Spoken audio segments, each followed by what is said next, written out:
Miss world కంటెస్టెంట్లు Mulugu Ramappa పర్యటనను BRS వాళ్లు వివాదాస్పదం చేస్తున్నారన్నారు మంత్రి సీతక్క. స్వార్థ రాజకీయాల కోసం ప్రతి అంశాన్ని రాజకీయం చేస్తున్నారని ఫైర్ అయ్యారు. ప్రతి అంశాన్ని వక్రీకరించడం బీఆర్ఎస్ అలవాటుగా మారిందన్నారు. ప్రతి చిన్న విషయానికి తెలంగాణ సెంటిమెంట్ను రుద్ది రాష్ట్ర ప్రతిష్టను దిగజార్చుతున్నారన్నారు.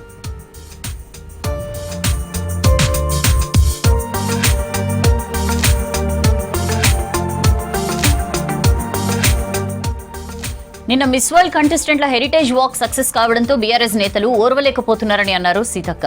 గతంలో అమెరికా అధ్యక్షుడు ట్రంప్ కూతురు ఇవాంకా ట్రంప్ వచ్చినప్పుడు ఎలాంటి సంస్కృతి సంప్రదాయాలు పాటించారో అందరికీ తెలుసన్నారు. గిరిజన సంప్రదాయంలో గుళ్లలోకి కాళ్లు కడుక్కుని వెళ్తారని అదే అక్కడ పాటించారన్నారు. ఒక ఈవెంట్ మేనేజ్మెంట్ అమ్మాయి కంటెస్టెంట్ల కాళ్లకు నీళ్లు పోయడం తప్ప అని ప్రశ్నించారు.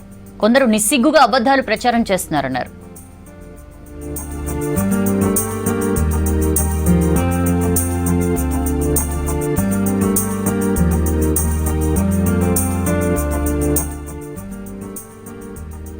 ఎమ్మెల్సీ కవిత కాళ్ల దగ్గర కలెక్టర్ను కూర్చోబెట్టినప్పుడు కేసీఆర్ కలెక్టర్లతో కాళ్లు మొక్కించుకోవడం మీ దురహంకారం కాదా అన్నారు. దానికి వ్యతిరేకంగానే ప్రజలు మిమ్మల్ని పక్కన పెట్టారన్నారు మంత్రి సీతక్క. తెలంగాణ ఆత్మగౌరవం గురించి మాట్లాడే అర్హత మీకుందా అని మండిపడ్డారు. తెలంగాణ పేరునే మీ పార్టీ పేరులో నుంచి తీసేశారు కదా అని గుర్తు చేశారు మంత్రి.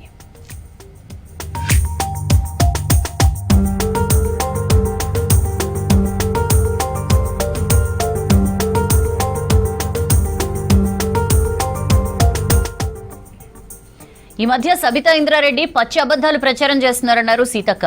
ఆమె మంత్రిగా ఉన్నప్పుడు ఏం మానవత్వం చూపిందో తెలుసన్నారు. వాస్తవాలు మాట్లాడాలి గాని అబద్దాలు కాదన్నారు. ఇప్పటికైనా అబద్దాలకు అంబాసిడర్ గా సబితమ్మ మారొద్దన్నారు. అధికారం పోయాక ప్రజలు ఆత్మగౌరవం మీకు గుర్తొచ్చాయా అని ప్రశ్నించారు సీతక్క.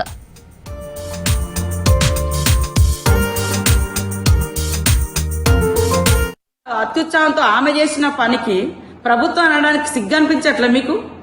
ప్రభుత్వం చేసిందా? మీరు ఎంతో మంది సినిమా యాక్టర్లతోటి ఆ యాక్టర్లు ఈ యాక్టర్లు ఈ వెంకలు ఆ వెంకలు ఆ వంకలు ఈ వెంకలతోటి వాళ్ళ కోసం హైదరాబాద్ నంతా ఏదోదో చేసినప్పుడు గుర్తుకు రాలే మీకు తెలంగాణ ఆత్మగౌరవం? ఈరోజు తప్పుడు మాటలు బంద్ చేయండి. ప్రజలు ఎవరు కూడా ఊరుకోరు. కాబట్టి సబితమ్మ అబద్దాలకు అంబాసిడర్ గా మారకు. తెలంగాణ ప్రభుత్వం ఎవరి కాళ్ళు కడిగడానికి సిద్ధంగా లేదు. మీలాంటి వాళ్ళు, మీ నాయకులు లాంటి వాళ్ళు తెలంగాణ ప్రజలను అణిచిపెట్టి కాళ్ళు కడిగించుకునే చరిత్ర, కాళ్ళు మొక్కించుకునే చరిత్ర ఆ కుటుంబాలది, ఆ నాయకులది, ఆ దురతనాంది, ఆ దురహంకారంది. ఆ దురహంకారానికి వ్యతిరేకంగానే ఈ తెలంగాణ సమాజం తిరుగుబాటు జెండా ఎగిరేసింది. కాబట్టి ఇక్కడ నిన్న జరిగిన దాంట్లో కేవలం మేము తెలంగాణ సంస్కృతి, గిరిజన సంస్కృతి సాంప్రదాయాల బద్దంగానే మేము అక్కడ చేసినాం. కాకతీయుల వారసత్వాన్ని, కాకతీయుల యొక్క పరిపాలనను, రుద్రమాదేవి యొక్క శౌర్యాన్ని, పౌరుషాన్ని అక్కడ కళారూపంలో కూడా ప్రదర్శించడం జరిగింది.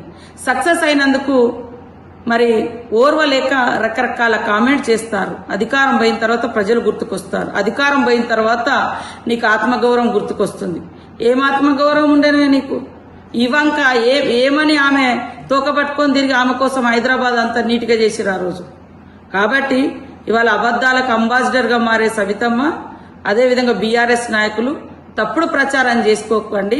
తప్పుడు ప్రచారాలతో మీరు ఇవాళ మీ పరువు మీరే తీసుకుంటారు. మళ్ళీ చెప్తున్న 33 మందిలో ఒక అమ్మాయి, ఆమె కూడా ఆ ఈవెంట్ మేనేజ్మెంట్ నుంచి వచ్చినటువంటి అమ్మాయి, ఆమె అత్యుత్సాహంగా చేసింది తప్ప ప్రభుత్వం ఎక్కడా చేయలేదు.